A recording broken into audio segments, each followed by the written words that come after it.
Olá, entusiastas da melhoria contínua, nós estamos aqui para mais um episódio do podcast Vem Pro Gemba. E hoje nós vamos conversar com um engenheiro de produção, Devair Menezes, com mais de 15 anos de experiência atuando na Thales, né, nesse momento, mas vai contar pra gente como que eles trabalham lá com a eficiência operacional, projetos focados em melhoria contínua, mas vou deixar para ele mesmo se apresentar e contar um pouquinho dessa trajetória. Bom, primeiramente, muito obrigada pela participação, né, por ter aceitado o nosso convite e vir compartilhar a tua experiência, falar um pouquinho sobre o seu trabalho, sobre as melhores práticas da Thales e principalmente o que é o dia a dia de um profissional, né, voltado para a melhoria contínua dentro desses projetos que vocês têm tocado lá. Legal, Vânia, bom dia. Obrigado pelo convite mais uma vez, né? Prazer estar aqui com vocês, poder trazer um pouquinho aí do mundo da Thales, a busca pela melhoria contínua, que acho que é importante e relevante para todos aí, né? Bom, eu sou Devair Menezes, né? Como você comentou, engenheiro de produção, né? Tenho especialização na área de engenharia industrial. Estou na Thales aí há quase 16 anos, né? Eu comecei lá como estagiário, né? Então, passei aí pela área de engenharia de processos na fabricação aí de quase todos os departamentos da empresa. Em meados de 2009, tive a oportunidade de assumir a área de planejamento e logística aqui da filial da Thales, em Pinhais. E até 2023 fiquei nessa posição. E agora, em 2023, eu assumi o departamento da área da qualidade, né? Tanto de processo quanto qualidade de fornecedores. E mais recentemente, esse ano, assumi a área também de sistema de gestão integrado. Hoje a Thales ela é certificada pelas principais normas ISO, né? Então a ISO 9001, que é da própria qualidade, mas também a 14001, né? A 45001 e a 50001, né? Que é saúde, segurança, meio ambiente e também de gestão de energia. Então também dou suporte aí para esse departamento. Nossa, Tá? uma multiprofissional mesmo. É muita especialização para um currículo só. Bom, conta pra gente sobre um pouquinho da Thales. A Thales, pelo que você me contou preliminarmente, nós estamos falando de uma empresa que está em mais de 70 países, em multinegócios, e está aqui, tem 3 plantas no Brasil, né? Exato. Bom, a Thales é uma multinacional francesa, né, como você mencionou, ela está presente em mais de 70 países. Aqui no Brasil, ela está há mais de 55 anos. Nós temos 3 plantas, né, fora os escritórios, mas uma planta aqui na região de Pinhais, né, na Grande Curitiba, outra em Barueri e outra em São Bernardo do Campo. A Thales, ela atua, né, em vários segmentos, né, tanto na parte de defesa, aeroespacial, mas a área de Pinhais, aqui o departamento de Pinhais é focado para a segurança digital, né? Então, a gente tem como os principais clientes aí instituições financeiras, né, do Brasil e da América Latina, outras empresas também da área de telecomunicação, né, como Vivo, Claro, TIM, entre outros. E a gente produz o produto fisicamente, mas também oferece os serviços ali de segurança digital para as companhias. Sim, e como que uma empresa desse tamanho, desse porte, né, com uma abrangência tão grande, não só de território, mas também de negócios, trabalha com melhoria contínua, né? Tem tantos métodos, tantas ferramentas, até que, e é uma empresa que é muito próxima, né, imersa na tecnologia, né, dos seus produtos e serviços. Como que é o dia a dia lá dos times de melhoria contínua? Uhum. A Thales, né, ela utiliza a plataforma do Lean, né, a metodologia do Lean já há muitos anos, mesmo antes de eu entrar na companhia, ela já utilizava. E, basicamente, a gente, né, faz todo o rito que o Lean, vamos dizer assim, não exige, mas recomenda.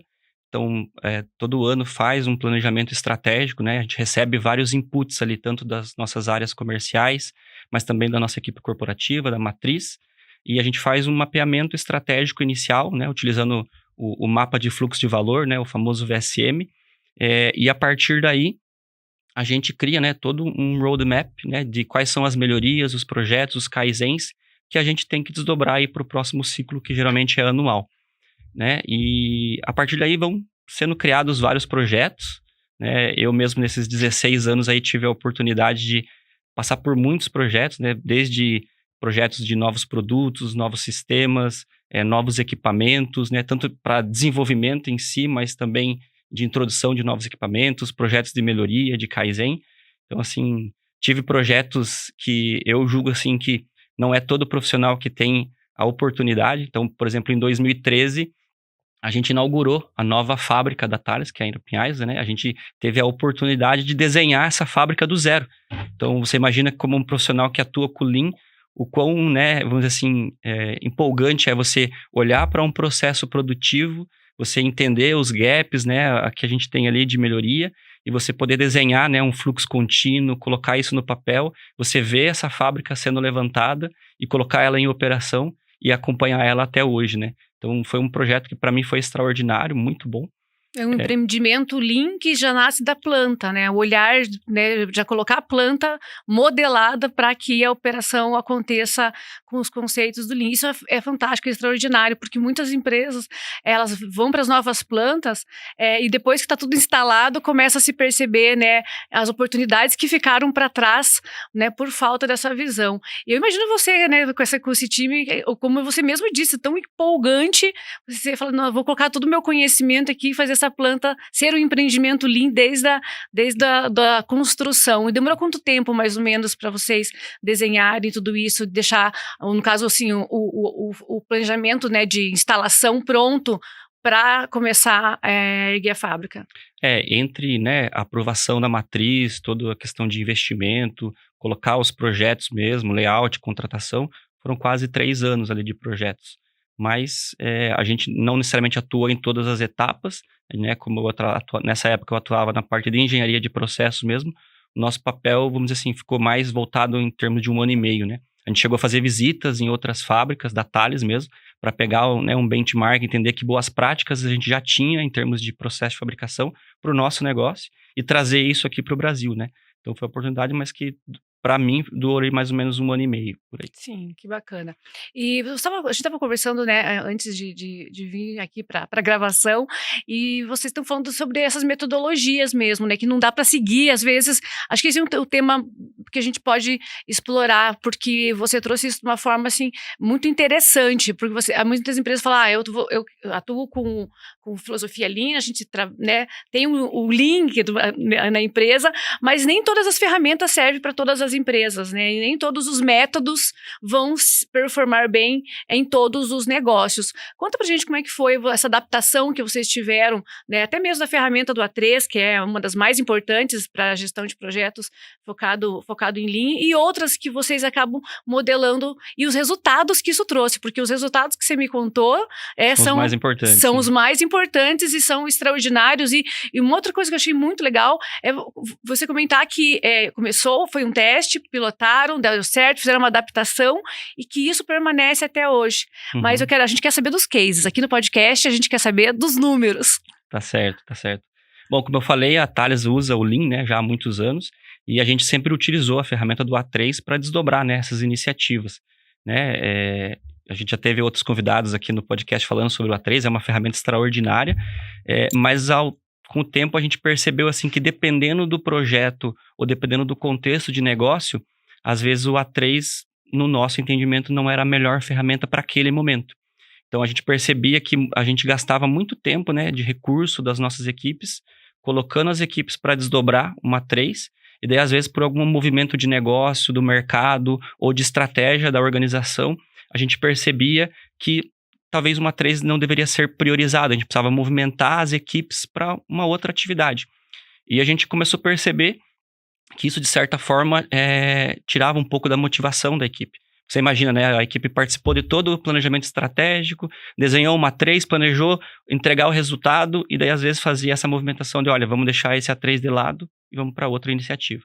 Então, despriorizava. Exatamente. Então, assim, a gente recebeu esse desafio, né, de tentar encontrar uma metodologia de como seguir, né, com a raiz do Lean, mas achar algo que fosse mais flexível, que a gente pudesse fazer essa transição entre uma iniciativa para outra, sem perder essa desmotivação das equipes, mas também conseguir entregar o resultado, que era o mais importante.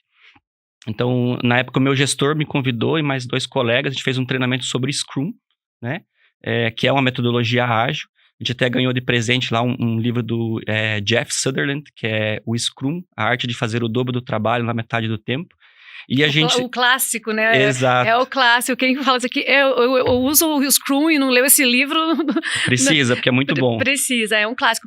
Mas assim, nós sempre comentamos, né, na Gamble, a gente tem treinamentos de Scrum também, mas a gente sempre fala assim, que lá no fundo, né, todas essas ferramentas, os métodos que vão inventando e vão criando, quando você vai estudar, né, o DNA, né, o core daquele método, lá na base do desenvolvimento, sempre tem a base do Lean. Exato. Sempre tem a base do Lean, assim, não é só o Scrum, né, outros métodos também, o PDCA, enfim, quando você vai ver, fala assim, nossa, mas isso aqui é a essência, lá no fundo a essência do Lean que deu o start para desenvolver um novo método. Exato.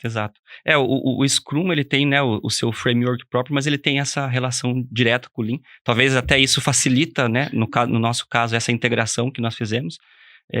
Mas a gente fez todo um estudo, né, nesse projeto para entender um pouco do framework que o Scrum, vamos dizer assim, recomenda, mas tentando trazer para a nossa realidade também, né? Muitos dos ritos faziam sentido, outros não, porque você imagina colocar isso e desdobrar dentro de uma fábrica com produção 24 horas, 4 turnos, não é fácil. Então, a gente recebeu esse desafio, né, de tentar entender, olha, então, determinada rito faz sentido, não faz sentido, mas a gente queria manter essa base do Lean, né? Então, o que a gente fez? A gente pegou tudo que a gente mapeou no nosso VSM, a gente definiu todas as iniciativas, as melhorias, os projetos que precisavam acontecer. Nós quebramos isso e nós formamos o que nós chamamos de Lean Backlog, né? Então, estava lá todas as iniciativas, e daí a Thales, ela tem uma organização interna que a gente chama de Steering Team, né? Que é a direção da companhia, mais os gerentes, e eles faziam a gestão desse Lean Backlog, que é o quê? Olhar para o momento do mercado, o momento da empresa, da organização, e dizer, olha, nesse momento é isso aqui que vai agregar valor para nós. Então, é isso que a gente precisa priorizar. E isso era movimentado, né? A gente criou as squads, né? E a gente modificou todo o framework do Scrum para a nossa realidade. Então, cada grupo recebia essa priorização desse Lean Backlog, e o próprio grupo tinha autonomia, né? Para poder avaliar e dizer assim, olha, dessa entrega que está prevista, nós vamos conseguir entregar isso. Então, a gente fazia lá o Definition of Done, também, que o Scrum recomenda. E o que não dava, o próprio grupo também dizia, olha, isso daqui a gente vai ter que deixar para um próximo ciclo. Então, o Scrum, ele pede, né, os ciclos de 2 a 4 semanas. Nós padronizamos em ciclos mensais. Então, todo mês, a gente começava um novo ciclo que poderia seguir a iniciativa ou não, poderia ser uma iniciativa totalmente diferente. Mas o mais legal foi poder ver o engajamento das equipes. Porque a gente conseguia mobilizar, né, os recursos, de repente, de uma solução para outra, e todo mundo continuava, vamos dizer assim, participativo, empolgado, porque era algo novo. Com o passar do tempo, né, a gente também foi vendo que, olha, a gente não pode ter só uma pessoa puxando. Então, né, o Scrum, ele fala, tem que ter um Product Owner, tem que ter um Scrum Master. Então, aos poucos, a gente foi adaptando. Olha, a gente precisa, primeiro, ter essas figuras, né, porque o Product Owner geralmente vinha do Steering Team, então um dos gerentes, ele fazia esse papel de tentar trazer a essência, o que precisava entregar e ir monitorando os grupos. E a figura do Scrum Master, que é quem puxa, a gente tomou a decisão de adaptar para ir fazendo uma rotação. Então, cada membro do grupo era o líder ou o Scrum Master por um período, um ciclo de um mês. Então, isso trouxe o engajamento das equipes, trouxe, vamos dizer assim, o desenvolvimento desse colaborador, porque todo mundo que atua como gestor sabe que, às vezes, puxar um time para uma determinada tarefa não é fácil, mas foi uma forma de engajar ele, sabe? Isso também deu muito resultado. Que bacana. Bom, você falou que até hoje permanece, né, esse rito, a gente pode chamar que virou um rito, né, cultural da parte de gestão. E os resultados? Como é que vocês têm colhido de resultados? E quais são os indicadores que vocês viram impacto depois dessas iniciativas? O primeiro ano que a gente fechou a implementação do Lean Loops, ele foi muito positivo, né? A gente estava num momento de mercado onde a gente tinha muito mais demanda do que capacidade nas fábricas, então a gente precisava, querendo ou não, aumentar a capacidade. Nós tínhamos novos clientes chegando, às vezes com alguns requisitos de SLA, né, de requisito de entrega, muito mais apertado do que a gente era capaz. Então, a gente voltou todas essas iniciativas para tentar atender isso. Então, para você ter uma ideia, os principais resultados no primeiro ano, a gente saiu de um nível de serviço de 93% para mais de 98%. Então, isso ajudou muito, né, na questão das entregas e principalmente na satisfação do cliente. E a capacidade, a gente saiu ali de quase 7 milhões para quase 9,8 milhões, né? Nosso objetivo era tentar chegar ali perto dos 10, a gente conseguiu, né? Lógico, teve outros projetos também de trazer equipamentos, tudo. Mas é 30%, né? 30%, é muita coisa. Exatamente. E era essencial para a Thales naquele momento, porque assim, A Thales sempre foi líder de mercado e a gente precisava proteger essa posição, né? E os clientes, como eles estavam com muita necessidade, quem poderia, vamos dizer, atender eles primeiro poderia ganhar, né, todo esse volume de mercado. Então, a Thales tentou atuar de maneira rápida, eficaz, para tentar garantir essa posição no mercado. Sim. Como que vocês fazem a gestão dos treinamentos para manter essa equipe engajada através do conhecimento, né? Porque existem indicadores que apontam que muitos profissionais acabam, né, pedindo desligamentos da empresa, né, desistindo de alguma posição de trabalho por não enxergarem expectativas de desenvolvimento. E a Thales tem essa cultura forte em relação à qualidade, eficiência operacional. Como que vocês fazem essa gestão do conhecimento nos times, considerando o tamanho da empresa? Uhum. A Thales, né, ela sempre foi uma empresa muito aberta, né? Eu sempre falo que um dos motivos de eu estar lá ainda, né, depois de quase 16 anos, é primeiro porque é o ambiente, né? É uma empresa muito boa, todo mundo compartilha o seu conhecimento, então a gente não tem muito aquela questão de que, eu sou responsável pela qualidade, eu não posso me misturar muito ou compartilhar muito porque eu vou sempre ser mandado embora, eu vou perder a minha posição. Pelo contrário, as próprias equipes entre si, talvez até um reflexo do próprio Lean Loops, como em algum momento todo mundo vai ser o líder, ele precisa estar acompanhando, precisa estar entendendo o que está acontecendo, qual que é a necessidade que a organização tem naquele momento. Isso, querendo ou não, já busca, né, a atenção do colaborador e ele tenta aprender um pouco mais. Então, por exemplo, nos nossos squads, a gente sempre tomou o cuidado de colocar pessoas de várias áreas. Às vezes era um tema bem específico, ganho de produtividade numa determinada linha para um determinado produto, mas ainda assim a gente pedir a participação, né, da equipe de sistemas, da equipe de design. Por quê? Porque eles precisavam estar engajados e aprendendo. Então, querendo ou não, eu acho que essa própria organização da companhia, ela já ajuda nesse desenvolvimento, mas a Thales também investe, né, em questão de treinamento, de parcerias, né, com vários institutos para poder desenvolver o colaborador. Sim. E ele está preparado também para assumir novas posições. Sim, sim. Nesse caso, vocês trabalham, tem uma visão de fazer preparação preventiva, não só manutenção do conhecimento para aquela atividade que ele desenvolve, mas também preparar preventivamente para outras posições, seria mais ou menos isso? Gestão de carreira, isso? Sim, sim.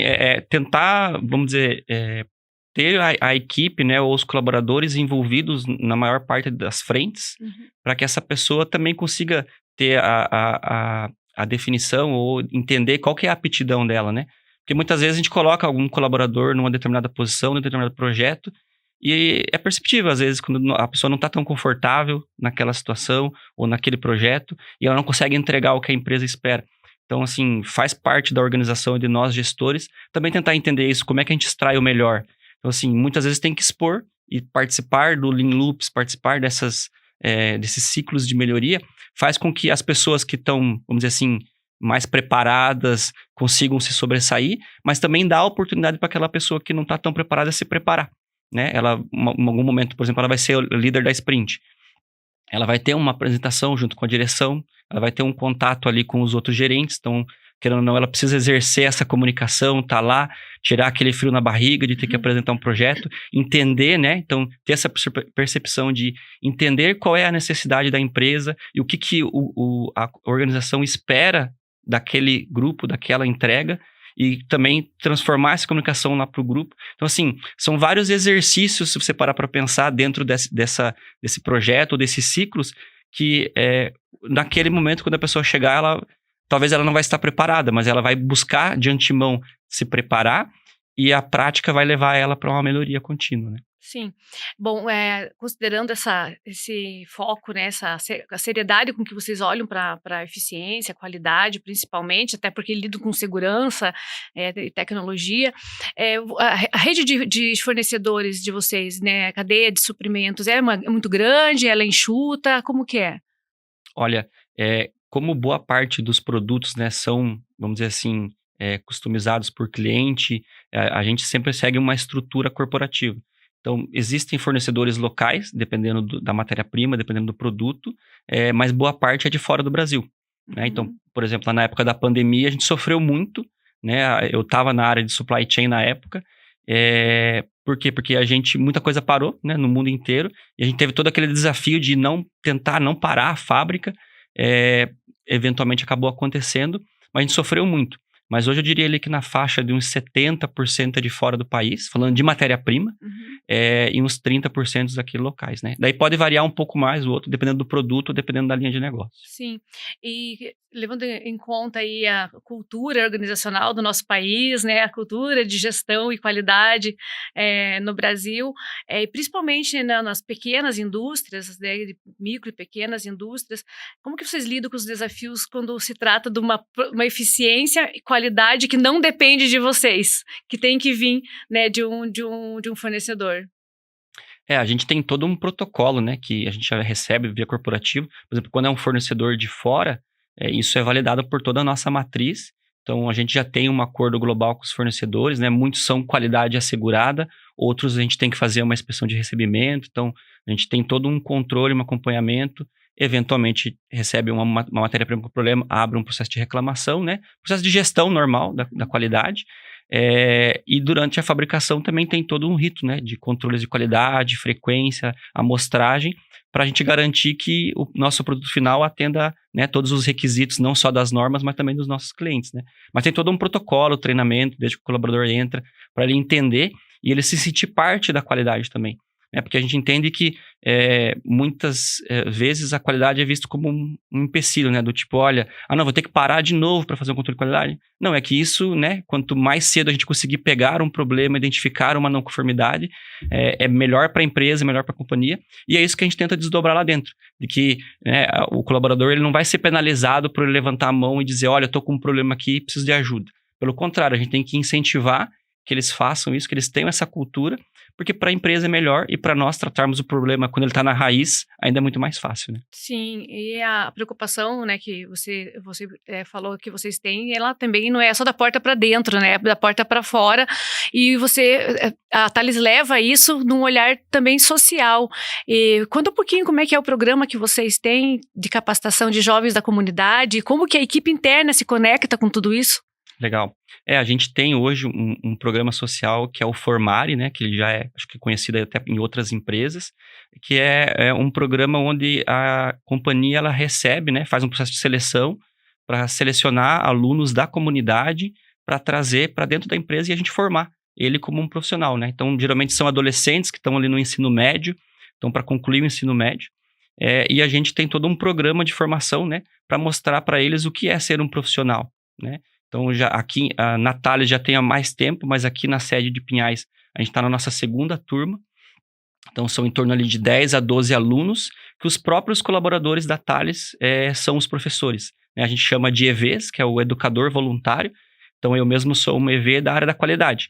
Então, lá eu vou lá, né? Tem todo um cronograma de aula, onde a gente apresenta, no caso da qualidade, lá, as ferramentas da qualidade. Então, a gente reúne os alunos, apresenta, por exemplo, assim, qual que vamos dizer assim, a teoria de uma ferramenta da qualidade, por exemplo, um Pareto, um Ishikawa, um 5 porquês, tenta trazer exemplos práticos, né? Não só da área da indústria, mas também na casa. Então, por exemplo, outro dia a gente estava fazendo aula de Pareto e a gente tentou trazer um exemplo para a vida deles, né? Do tipo assim, como é que é a organização financeira da casa de vocês? Vocês têm um Pareto para vocês organizar aonde que está o maior gasto de vocês? O que vocês têm que priorizar, tá fechando o orçamento, não tá? Então, assim, trazendo para a realidade pessoal, mas tentando preparar eles para a vida profissional também, sabe? É muito gratificante, um programa bem bacana, que querendo ou não, prepara eles para a vida profissional e muitas vezes a própria organização pode aproveitar, né? Inclusive, na nossa primeira turma, boa parte dos alunos foram contratados pela Thales depois. Olha só, que bacana, que bacana. Bom, interessados podem procurar o Instituto... A gente chama de programa Formare, né? Programa Formare. Exato. Quantas turmas vocês já fizeram? Aqui em Pinhais, esse ano é a segunda turma, né? Mas em São Bernardo do Campo já tem um pouco mais de tempo. E quando começa uma turma, quanto tempo demora para esse aluno concluir o programa todo? Isso, é um ano de formação. Um ano que o aluno vai todos os dias, né? Exceto os períodos de férias ali. Mas eles têm aula presencial na Thales, né? Então a Thales preparou toda uma estrutura, né? Então a gente criou uma sala de aula, inclusive junto do andar administrativo, no mesmo andar da direção, para mostrar, né, para os alunos que, olha, não é um programa qualquer, é realmente um programa sério, que tem o objetivo de formar o aluno, preparar ele, mostrar, né, como é estar dentro de uma indústria, né? Então, tem uma sala toda preparada e tem todo esse programa de aulas que eu comentei, né, que daí cada EV vai trocando dependendo da matéria que eles estão ministrando. E quantos alunos comporta cada turma dessa? Geralmente é de 10 a 12, depende ali, porque também não dá para fazer uma turma tão grande, porque, querendo ou não, a gente tem toda, né, a responsabilidade da companhia, da estrutura, e como são todos os professores, né, são os próprios funcionários, então a gente tem que entender muito bem ali em que momento que a gente consegue encaixar uma aula da qualidade, uma aula de engenharia, uma aula de Excel, por exemplo, de informática, com as outras responsabilidades dos professores, né, dos EVs. Sim, sim. Bom, vocês estão num nível bem maduro, né, de gestão de qualidade, gestão de processos, de gestão e operação enxuta mesmo, dentro do processo produtivo. Como que você vê o futuro, né, da indústria em relação a 4.0 de fato, né? Porque muito fala, a indústria 4.0, né, há 10 anos se fala muito sobre isso, nos últimos 5, então, só se fala sobre isso. E a gente acaba olhando muito para a parte de tecnologia, digitalização de processos, mas muitas empresas não têm o básico, né? Muitas empresas não têm um 5S, não têm um sistema de Kanban, não tem um sistema, não sabe o que é o mapeamento do fluxo de valor, nunca viu um Kaizen, né? Nunca, como é que você, mais olhando assim para essa tua visão mesmo, que, né, você tem aí um pool de certificações e de especialidades, né? Tá dentro de uma indústria gigante há tantos anos e eu tenho certeza que você consegue utilizar o que você aprende, né? Consegue, fiz tantas especializações, tenho tantas certificações como profissional, né, sendo um engenheiro, e numa empresa como a Thales você acaba conseguindo colocar em prática esse conhecimento. Muitas empresas não conseguem, muitos profissionais não conseguem, porque tem empresas que, né, não estão abertas para esse conhecimento, não estão interessadas, mas querem digitalizar. Eu falo que é automatizar a bagunça, né? Exato. Como que é a tua visão, né, em relação ao quão próximo essas empresas estão de uma indústria 4.0 de verdade, de forma concreta? Sim. Eu tenho uma visão, assim, de que, sem dúvida, é um tema extremamente importante.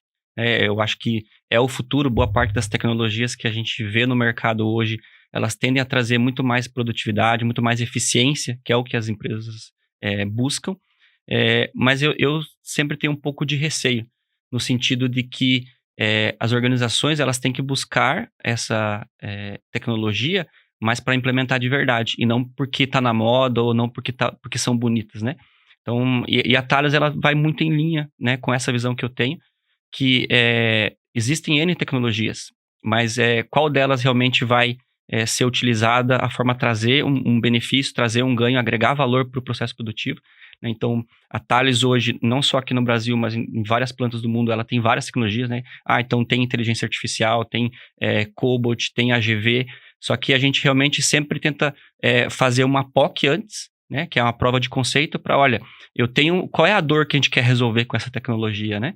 Porque não é simplesmente colocar ela lá e deixar, né, a ver navios ou sem tentar entender que ganho que ela realmente está trazendo.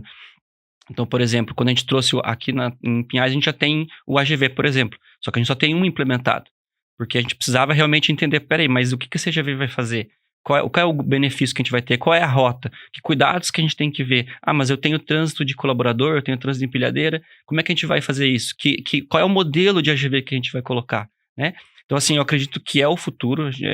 Dificilmente a gente vai conseguir chegar a uma excelência operacional, vamos dizer assim, 4.0, 5.0, sem o uso dessas tecnologias, mas eu acho que a gente tem que tomar muito cuidado, ser assertivo na escolha da tecnologia, na análise, na avaliação e principalmente no ganho que ela vai trazer, né? Porque se for simplesmente para gastar dinheiro e colocar lá, a gente pode colocar qualquer coisa, mas depois a empresa vai acabar desistindo porque não viu o benefício ou o resultado que ela esperava, né? Sim.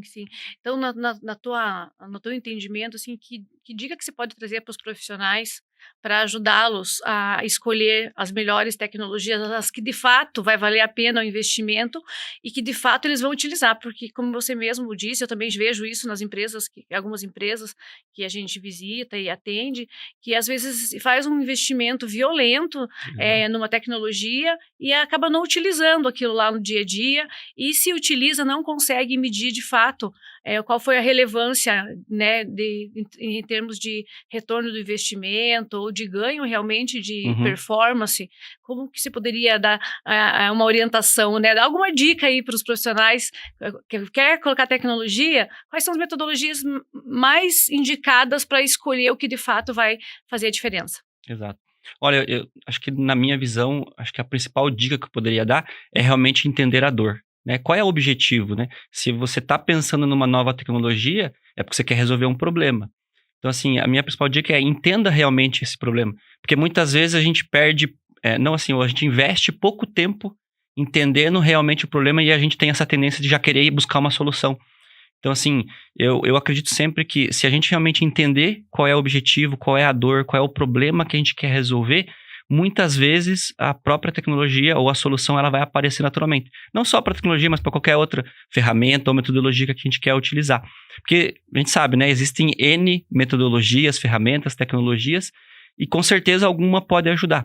Mas eu acho que o primeiro passo seria entenda realmente o problema, né? O que você quer resolver, e depois tente testar rápido e aprender rápido. Por quê? Porque se você, de repente, conseguir fazer uma prova de conceito, né? A gente estava mencionando antes que a gente tentou trazer também para a Thales um pouco o conceito do MVP, né? Que é o do mínimo produto viável. Não necessariamente precisa ser um produto, mas se for uma metodologia, for um processo. Então, como é que você pode testar essa solução ou essa tecnologia de uma maneira simples, rápida, eficiente e ter um direcionamento se essa é a solução que você precisa? Se sim, você já vai ter um pouco mais de segurança, um pouco mais de embasamento técnico para dizer, olha, realmente aqui é o caminho. Então, para você justificar um investimento, às vezes é mais fácil. E se não for o caso, você vai poder pivotar e ir para uma outra solução para dizer, não, eu estava pensando nisso, mas eu acho que esse não é o caminho, sabe? Então, acho que seria talvez as duas grandes dicas, né? Entender realmente o problema e tentar testar e aprender rápido, para você ir, vamos dizer, com mais segurança. Sim, bacana. Obrigada pela tua dica. Obrigada pela tua participação, contar um pouquinho aí, né, como que é o dia a dia de uma multinacional desse tamanho, com tantos negócios, como que atua no dia a dia, né, com os métodos para a gestão da excelência operacional. Obrigada por compartilhar essa história bacana aí da tua carreira na Thales, mas quase 16 anos. Isso, quase 16 anos. A empresa tem que ser muito boa hoje em dia para ter aí uma retenção por tanto tempo, né, como você acabou de falar, e isso mostra que as empresas que buscam trabalhar com excelência, buscam trabalhar com o respeito às pessoas, né, inclusive é a base do Lean, né, a primeira lição do Lean é respeito às pessoas, tanto interna quanto as externas, né, com essa prática social que vocês têm de formar jovens, e isso tudo ajuda na retenção, né? Quantos indicadores, pesquisas de mercado são publicadas mostrando que as empresas que priorizam a excelência, priorizam capacitações internas, priorizam trabalhar com gestão de processos, elas não só têm mais resultados financeiros, mais competitividade, mas elas também conseguem reter mais talentos, né? Não só atrair, mas reter os talentos. Exato, verdade. A gente até brinca lá na Tara, assim, que né, essa prática de educador voluntário, mas outras práticas, o próprio ambiente da empresa, a gente fala assim que às vezes é muito mais que trabalho, né? A gente sempre escuta, vê nos jornais, tal, o pessoal fala, tá chegando na segunda-feira, tal, mas você tem que ter aquele ânimo de querer ir para a empresa, ir trabalhar, saber que o teu trabalho faz a diferença e que você pode ajudar, né? Não só na equipe, mas no resultado da empresa. Isso é muito gratificante e ajuda a reter também. Ok, obrigada pela tua participação, Devair. Será sempre bem-vindo para falar sobre os temas de melhoria contínua. Parabéns pela trajetória, pela carreira. E vamos incentivar mais profissionais buscarem também, né, a atuar dessa forma para não só impactar somente a sua carreira, mas principalmente o resultado da sua equipe e do negócio como um todo. Sem dúvida. Mais uma vez, obrigado pelo convite. Um prazer estar aqui e voltarei sempre que preciso. Obrigado. E vocês que acompanharam até aqui, agradeço terem chegado até o final desse episódio e eu vejo vocês na semana que vem.